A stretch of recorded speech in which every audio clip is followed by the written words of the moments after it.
to the Register's Report. My name is John Buckley. I'm the Register of Deeds for Plymouth County. This show is about Plymouth County real estate.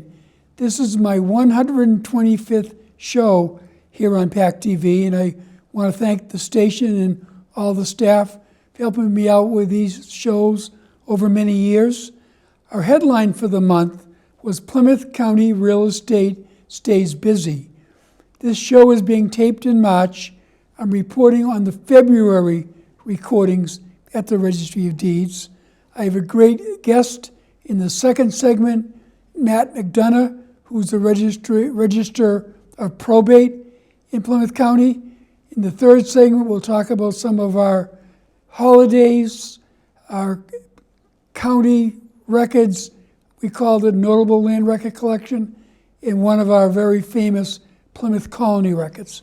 So let's get right to the numbers. Sales of property were up for the month.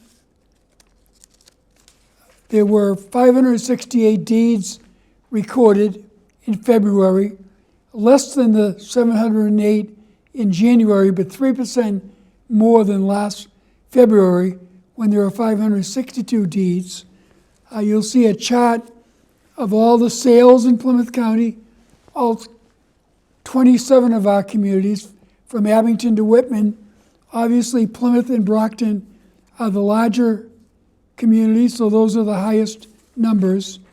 The story for the months, over the last number of months, has been mortgages. The number of mortgages has skyrocketed based upon people refinancing their mortgages. There were 3,155 mortgages recorded in February, down from the 3,390 in January, but up 79% compared to the 1,799 last February. Again, people are taking advantage of lower interest rates to shorten the term of their loan or to save money. Next image you're going to see is of foreclosure deeds.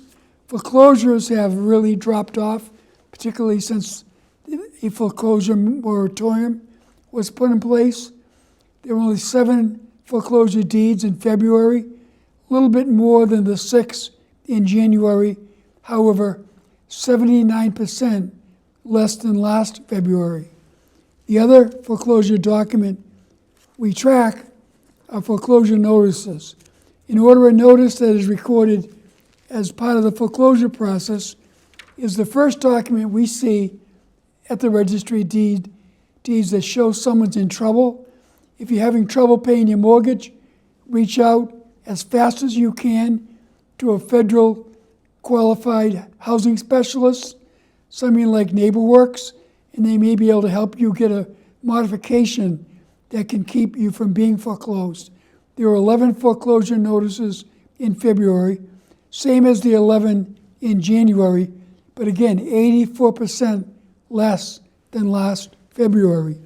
And I'm going to show you a listing of foreclosure and deeds and foreclosure notices by all 27 communities.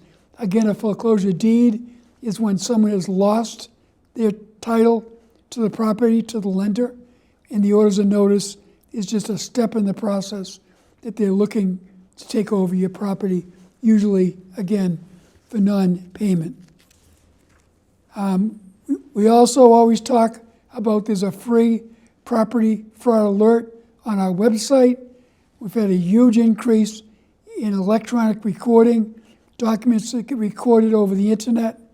And again, I have a great guest coming up in the second segment of the show, Matt McDonough, the Registrar of Probate for Plymouth County, will be talking about how to access probate records for a real estate search. We'll see you in the next segment.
Welcome back to the Register's Report. My name is John Buckley.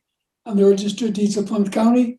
I have a great guest on the show, a repeat guest, Matt McDonough, the Register of Probate Court for Plymouth County. Welcome, Matt. John, thank you for the invitation today. We're coming up on a great holiday season, though it isn't the same when there's no parades, no parties, nothing to do with St. Patrick's Day. But like everything else, we've had to make adjustments.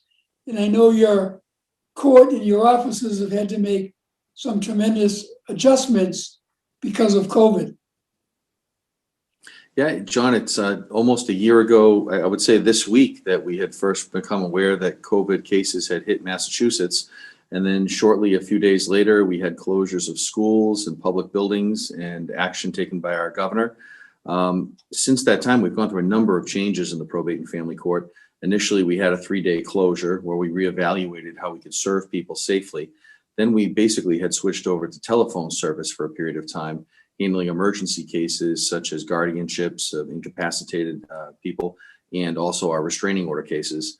Gradually, we were able to bring staff back into the office and on a lower level of about a third a day and handle more cases, diverse cases, getting back into our divorce matters, our contempts, our modifications, change of names and adoptions.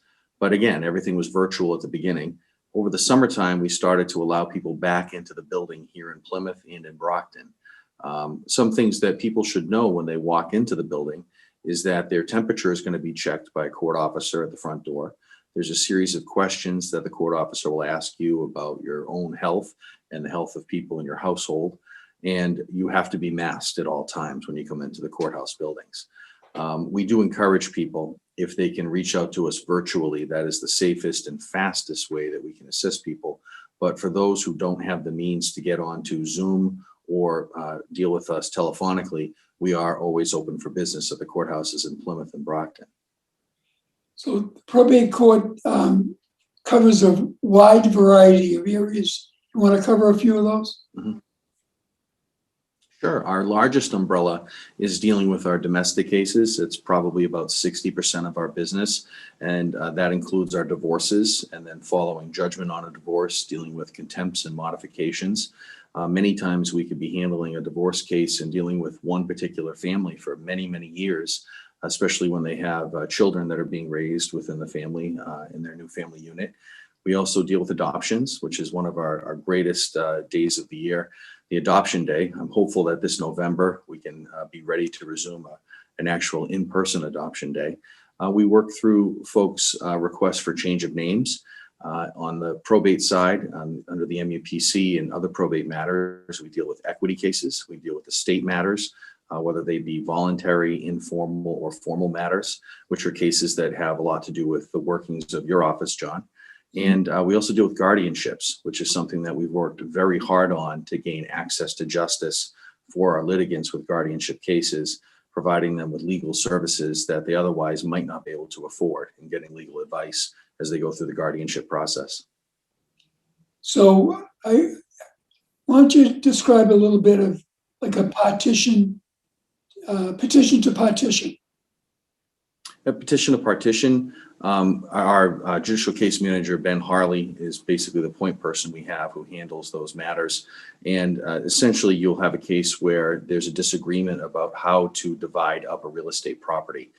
Sometimes we need to have a judge appoint somebody who will be able to sell the property so that they can divide the assets that come from the sale of the property between the interested parties.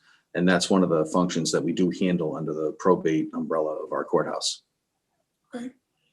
Yeah, so for years, we've had a parade of people walking from our office in Plymouth over to probate court, and the same thing in Brockton, going from our office in Brockton to the Brockton probate court for records that they need to complete their title.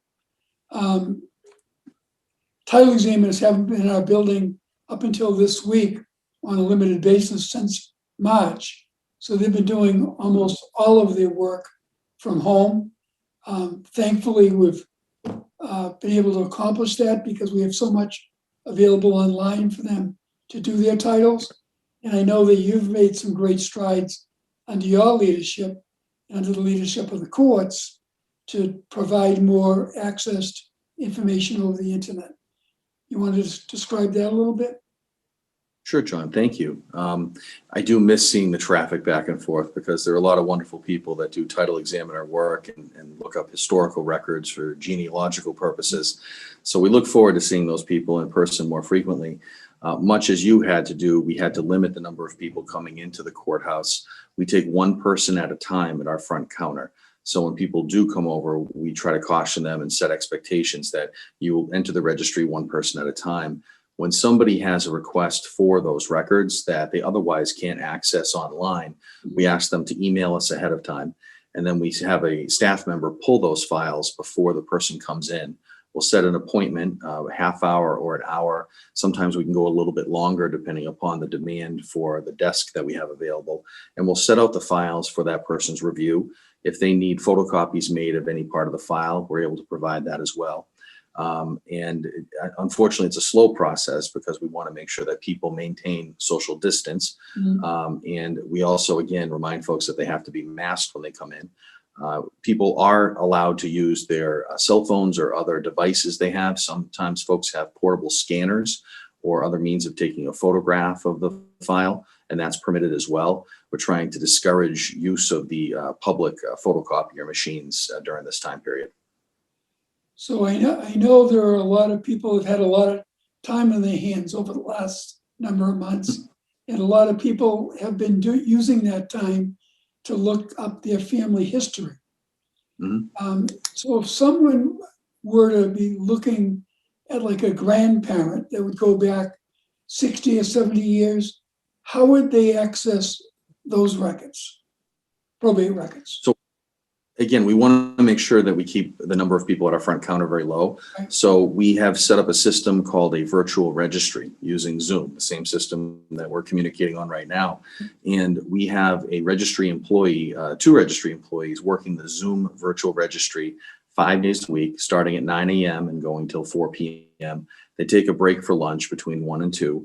So you go into the Zoom room, and I can quickly provide the meeting ID if folks are taking notes, and that's 1-606-727-074. Or you can go on mass.gov and look up the Plymouth County Registry, and they have a link there to bring you right into the Zoom room. Registry employees, just like we do at the front counter, are able to answer questions that you have. And the ones that are even working remotely, because we have to keep a cap in the office of about 50% employees for safety reasons, they have access to mass courts and our other record systems. So if somebody does have a question about a genealogical document or something else, and it's available and has been scanned and docketed, we'll be able to access it that way. If somebody has a question that can't be covered by our current access to mass courts, or it's an older paper document that is not scanned, our registry employee will take a note as to what it is the person is looking for. At the end of the day, I and several other staff members get an email with all the list of the matters that we couldn't resolve virtually that day. And then we follow up with the individual litigant or the person who's looking for a record and make sure they get it either by mail, by email, or if necessary, they want to stop by and pick up the documents. We can put them in an envelope and have them set aside for them. So how far back in time do your images go? Our scanning documents only go far as, I believe, 2007. Okay. So things that are older than that, which is probably most of your requests for genealogy, is going to be a request that we either look to our documents downstairs in the courthouse, or we go to the central repository in Worcester. And if they are older documents like that, then it does take a matter of weeks before we can get a response and get that document sent to us. So what are the goals of the courts going forward for increasing those documents? Right now, our goal is to get staff back in the building. That's our primary goal. And we're waiting. Our current standing order from the Chief Justice of the trial courts indicates that we're remaining at a 50% staffing level until April. I'm assuming that by the end of March, there'll be some high-level meetings and they'll solicit some opinions about how we get back into having maybe 75% or close to 100% of our staff being able to return to the building. That being said, I am excited about getting staff back into the building and working at our front counters in a safe way with people. I'm going to do everything I can to keep our virtual registry open. We've received over the last month or so that we've had the virtual registry overwhelming positive comments from litigants and from attorneys who've been using the system. Essentially, for a lot of people, it just cuts out the necessity of having to drive down to the courthouse. And that is a great convenience for a lot of people, professionally and personally. So on a different level, I know your wife runs a fantastic Irish dance school. It must have been a different season for them leading up to St. Patrick's Day also. Yeah, it has been, John. We were just at the cusp of starting the height of the St. Patrick's season last year when it got cut short. Right. And my daughters, both Irish step dance. My oldest daughter, Kara, plays the fiddle as well. And my son, Coleman, just watches. But we missed out on so many great events last year. We're doing things a little bit in a different way right now. I know there are some public performances in the city that the Dunleavy Boyle School are committed to, where they dance fully masked. They drive in their separate cars with their family units, and then they dance at a socially distant setting on public places to try to entertain people around the city and in certain places on the South Shore. So it's a different way of doing business, but I still think it's really important that we celebrate our culture and our heritage. So I know my friend Jack Bailey that started the Abington St. Patrick's Day Parade is very frustrated to miss 2 years. And it's really hard because when you get away from the processes and you're going to have to try to get all of that together again, it's going to be difficult for all those. Yeah, it does. And as you know, Jack is always not just attending the parade that he helped to organize, he's dressed up as St. Patrick while he's helping to host the parade. It's a fun day, yeah. It is. So thanks for sharing all that information with our viewers, Matt. It's great. You guys are really moving forward with modernization efforts. And the timing of that is necessary for what we've gone through in terms of all these times. And your goal and my goal is to keep the public and keep our staff safe. And we're working our way through it, thankfully. I look forward to everybody in Plymouth County having the opportunity to get that vaccine, and we can start to resume our normal daily activities and see each other in person once again. Well, thanks for coming on the show, and happy St. Patrick's Day. Thanks, John. To you as well.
Welcome back to the Regis Report.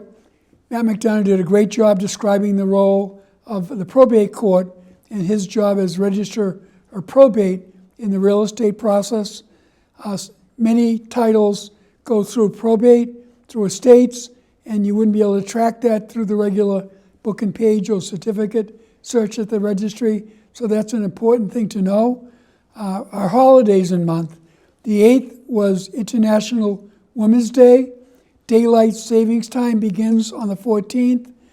The big holiday for the Irish is the 17th. I wore my St. Patrick's Day tie in advance. Greek Independence Day is the 25th, Palm Sunday the 28th, and Passover starts on the 27th.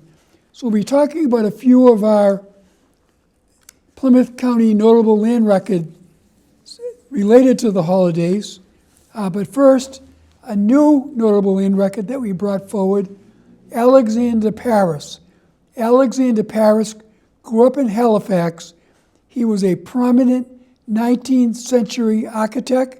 He served as a captain in the Army during the War of 1812, and he began his career originally as a carpenter, served again in the War of 1812 for a company of Army engineers, and he later became the architect of very well-known buildings and lighthouses. He was the architect of Pilgrim Hall in Plymouth. He was the architect of Quincy Market in Boston, the Barnstable County Courthouse, and Minus Ledge Light in Situate, among others in Massachusetts. And he also designed buildings up and down the East Coast, including the Virginia Governor's Mansion and many lighthouses for the U.S. Treasury Department. His federal and Greek revival architecture is recognized by large granite columns at the entrance to those buildings. And I'm sure if you've been in any of those buildings, you recognize that style. Alexander Paris died in 1852 at 61, and he's buried in the Briggs Burial Grounds in Pembroke, Massachusetts. So the next notable record relates to the holiday of St. Patrick's Day. John L. Sullivan, later in his life, moved to the town of Abington. He was known as the Boston Strong Boy, the first modern heavyweight boxing champion of the world. He held the title from February of 1882 to September of 1892. He was born in 1858 to Irish immigrant parents in Roxbury, Massachusetts. He had held titles under the modern Marquess of Queensberry rules in the bare knuckle London prize fight rules. He had a 75-round fight with Jake Kilrain in 1889, and a round was a knockdown. So you could imagine how tough they were at that time. And his only loss came at the hands of Gentleman Jim Corbett in 1892. After he lost to Corbett, he vowed he would never fight again. He retired to a 60-acre farm at 704 Hancock Street in West Abington, which he inherited from his wife, and he lived there until his death. The next and last Plymouth County notable record is a fellow by the name of Dewey Stone. We talked about Passover at the end of the month. Dewey Stone is a very famous person in the founding of the nation of Israel. He lived right around the corner from this cable station. He was an industrialist, a philanthropist. He was born in Brockton, became a leader in Brockton and in the Jewish communities. He served as a sergeant in World War I and graduated with a business degree from Boston University. His family owned the Converse Rubber Company, but his role in founding the refugee ship Exodus, which basically brought Holocaust survivors from France to Palestine, and in founding the State of Israel, is well remembered. He had a great relationship with President Truman's former business partner during the United States nations debate over whether they would form a Jewish state in Palestine, and he played a major role in that. He's the founder of the Weizmann Institute of Science in the Stone Science Building at Boston University is named after him and his brother, Harry Stone. And we always like to show one of our Plymouth Colony records. Plymouth County began in 1685. Plymouth Colony began upon the arrival of the Mayflower in Plymouth Harbor in 1620. And we always, in our land records and in our colonial records generally, have a lot of stories relative to the early days of the colony. This particular document we're showing you is how they lived in 1639 when a law was passed that whoever profanely swore or cursed the name of God would be set up in the stocks for 3 hours. And they also made it illegal for any conversations relative to witchcraft. They lived a different life at that time. We have the colonial records on the second floor of the Registry of Deeds in our office in Plymouth, and hopefully we'll be able to open that up again once we get through the pandemic. I want to thank Lorna Green Baker and Christine Richards from her office for helping me put this show together. Emma Ridden and Mike Parsons here from Brockton Cable Access helped me put this show together. We distribute this show once we get a copy of the CD to cable providers throughout Plymouth County so that they can share with people information about, for what is most people, their home, their most valuable asset. Again, this is my 125th show, and we will see you in April. But happy St. Patrick's Day and happy Passover.